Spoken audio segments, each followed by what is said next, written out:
تعلیم دی، آپ نے مشاہدات، کرامات اور اپنی روحانی تصرفات سے لوگوں کو کلمے سے روشناس کرایا اور اسلام کے دامن میں داخل کیا۔ سبحان اللہ۔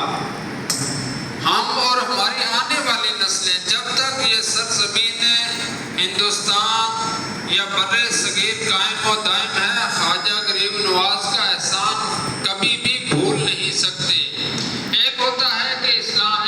نے اسلام لایا ہی نہیں، اور ایک یہ ہے کہ اسلام لا کر اسلام سے برگشتہ ہو جانا، اس کا اس سے بھی زیادہ سخت حکم ہے جسے مرتد کہا جاتا ہے۔ جب سرکار مجدد الفسانی رحمۃ اللہ علیہ کا دور آیا تو جو بادشاہ تھا وہ اپنے آپ کو خدا کہنے لگا، اور آپ نے عبادت کرانا اس نے زبردستی لوگوں پر مسلط کر دیا۔ اب دیکھیے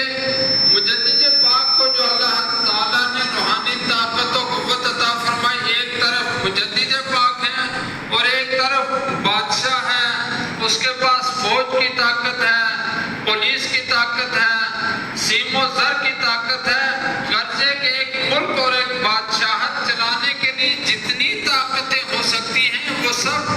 بادشاہ کے پاس تھی، وہ ساری طاقتیں ایک طرف اور مجدد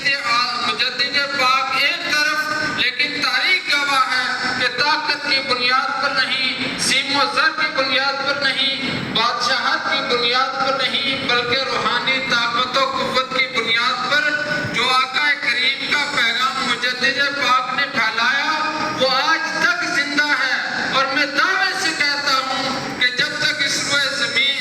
زمین قائم ہے، لا الہ الا اللہ محمد رسول اللہ پڑھنے والے زندہ و تابندہ رہیں گے انشاءاللہ تعالی۔ اور اس کو بہت فرقے آئے، ہم نے فرقوں کی تاریخیں پڑھی ہیں، ان فرقوں کا کسی نہ کسی طرح سے دنیا میں وجود ہے، لیکن جس فرقے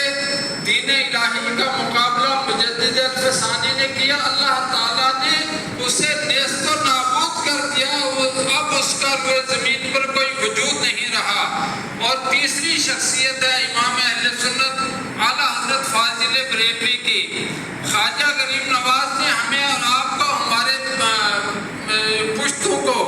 ہمارے آباء اجداد کو کلمہ پڑھایا، اور کلمے کے دو جز ہیں، لا الہ الا اللہ، اس میں توحید ہے، اور محمد رسول اللہ میں رسالت ہے۔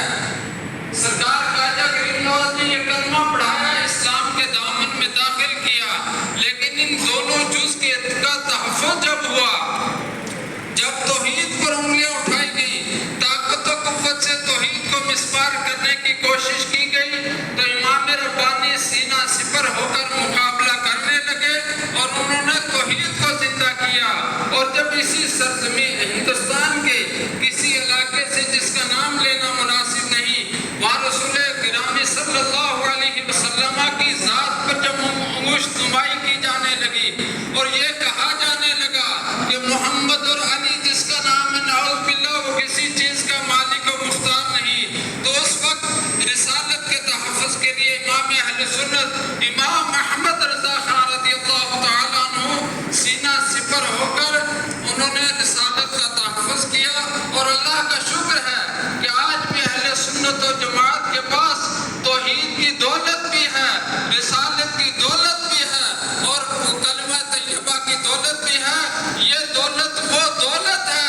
دنیا و مافیہ سے سب سے بڑھ کر اگر کسی دولت کی قدر و قیمت ہے تو وہ توحید اور رسالت ہے۔